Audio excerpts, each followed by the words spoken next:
ao Padre Paulo Dioné, pároco e reitor deste santuário. Quinta-feira, 16 de maio, terceiro dia da novena em preparação para a festa de nossa padroeira Santa Rita de Cássia. Sétima semana da Páscoa, semana de oração pela unidade dos cristãos. Mais uma vez, sejam todos muito bem-vindos.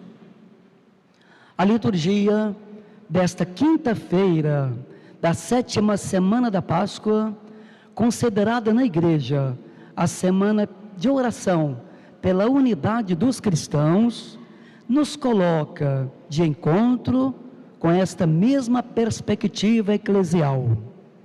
Eu te peço, Pai, que todos sejam um, como tu, Pai, está em mim e eu em ti. Reza Jesus neste Evangelho, segundo João, que acabamos de ouvir. É um pedido que ainda hoje requer de nós cristãos um esforço a fim de realizá-lo plenamente. Talvez o maior contra-testemunho dos cristãos hoje seja o de anunciar um Deus que pede a unidade, enquanto nós muitas vezes fazemos exatamente o contrário. Urge, portanto, sem dúvida, no nosso tempo, um olhar cuidadoso para o tema da unidade. E para que a verdadeira unidade aconteça, é preciso, é necessária uma unidade de muitas instituições que formam a religião cristã, bem fundamentada e alicerçada. Precisamos, portanto, prezados irmãos, aprender com Jesus a viver na unidade, que Ele nos ensine. Há um só corpo e um só Espírito, como também é uma só esperança a qual fostes chamados. Há um só Senhor, uma só fé, um só batismo, um só Deus e Pai de todos, que reina sobre todos, age pelo meio de todos e permanece em todos. Efésios 4:4 seguintes. Antes de dar a vida por amor à humanidade, Jesus pede a Deus pela união de todos os seus seguidores, a fim de que sejam um, da mesma forma que Ele e o Pai são um. A semana de oração pela unidade dos cristãos, que estamos celebrando juntamente com toda a Igreja, tem suas origens em 1740, na Escócia, no movimento pentecostal, com ligações com a América do Norte, cujo apelo se fazia pela oração por todas as igrejas. O Papa Leão XIII, em 1895, ordenou que fosse celebrada a prática de um oitavário de oração pela unidade, da Ascensão a Pentecostes, pela reconciliação entre os cristãos. Em 1908, 2 jovens anglicanos promoveram pela primeira vez uma oitava de orações pela unidade, celebrada de 18 de janeiro. Então, festa da Cátedra de São Pedro em Roma, a 25 do mesmo mês, festa da conversão de São Paulo. Assim, queriam unir os aspectos mais marcantes do catolicismo e do protestantismo, a autoridade doutrinária de Pedro e a liberdade cristã pregada por Paulo. Esta semana, de 18 a 25 de janeiro, ainda é celebrada pelas igrejas do hemisfério norte do planeta, enquanto que as tradições cristãs do hemisfério sul celebram entre a solenidade da Ascensão do Senhor e Pentecostes, que é a semana da unidade, da efusão do Espírito Santo, do mandato missionário. Pela primeira vez, em 1968, a oração pela unidade dos cristãos foi celebrada com base nos textos elaborados pela Comissão Fé e Constituição e o Secretariado para a Unidade dos Cristãos.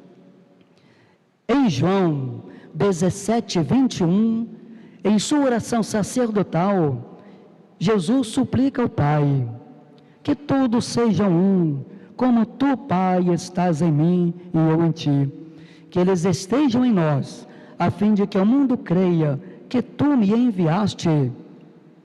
São Paulo apóstolo, em Efésios 4:2 seguinte, ensina: com toda a humildade e mansidão e com paciência, suportai-vos uns aos outros no amor, solícitos em guardar a unidade do Espírito pelo vínculo da paz.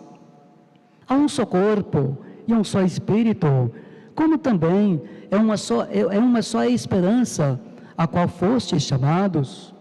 Há um só Senhor, uma só fé, um só batismo, um só Deus e Pai de todos, acima de todos, no meio de todos e em todos. E ainda sem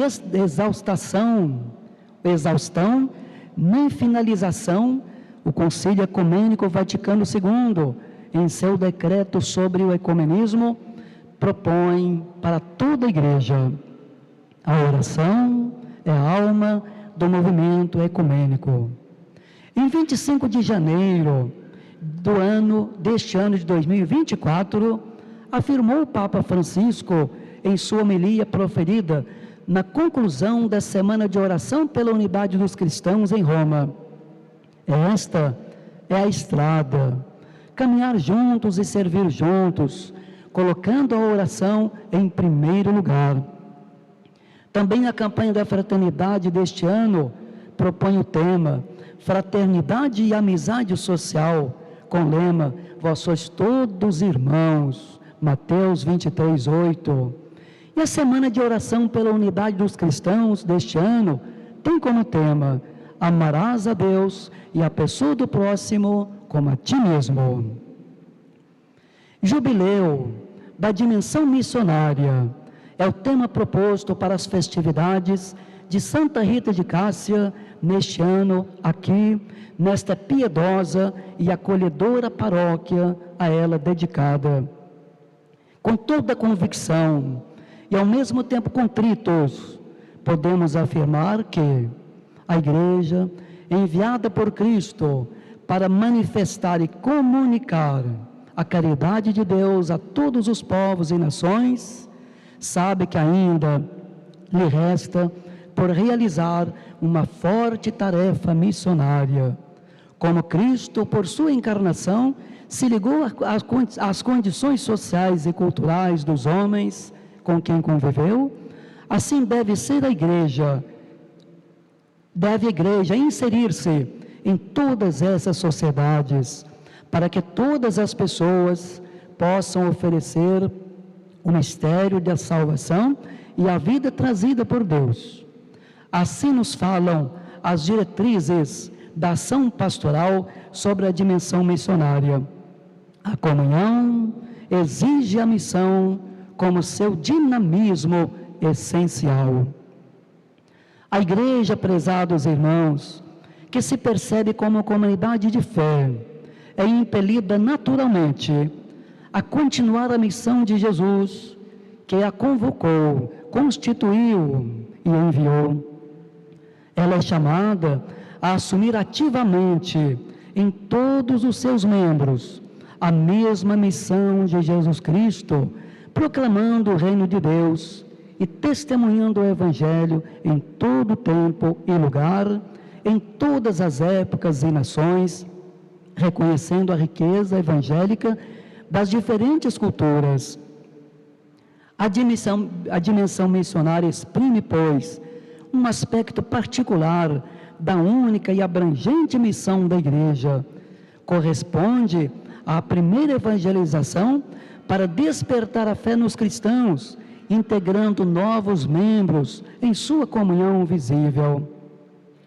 Nesse sentido, São João Paulo II, em sua encíclica sobre a validade permanente do mandato missionário, identifica no âmbito da única missão da Igreja, a dimensão missionária como atividade missionária específica, cuja peculiaridade deriva do fato de se orientar para os não cristãos.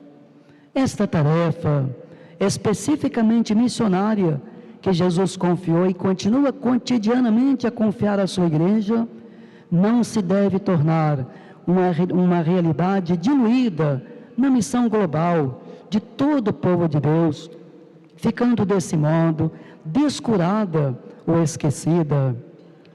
Eu sou uma missão nesta terra e para isso estou neste mundo, nos diz o Papa Francisco. Ele chega a afirmar: não é que a vida tem uma missão, mas a vida é uma missão. Assim, a missão é uma realidade de vida em que os batizados se deixam envolver pela presença de Deus e a transmitem para o mundo em todas as circunstâncias da vida.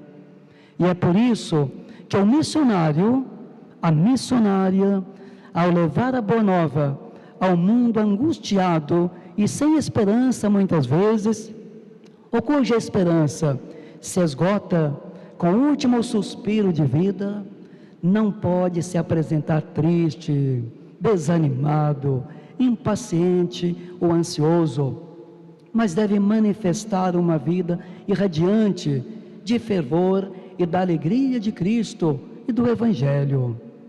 Deste modo, toda a vida do cristão se torna realmente uma missão e não pode ser diferente.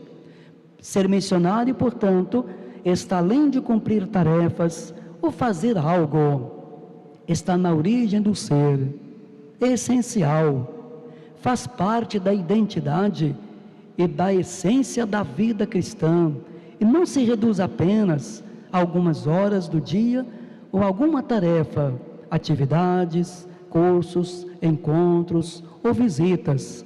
Ser missionário significa que a vida toda é de fato uma missão. Deus tem uma missão para cada um de nós, no lar, no trabalho, na escola, na faculdade, no lazer, nas pastorais e movimentos eclesiais. Somos missionários, portanto, quando visitamos um enfermo ou quando vamos ao encontro dos que sofrem. Enfim, somos missionários para a glória de Deus, em todos os lugares e em todas as horas. E por isso, a grande pergunta que devemos fazer é: como posso viver a minha vocação missionária que Deus reservou para mim hoje?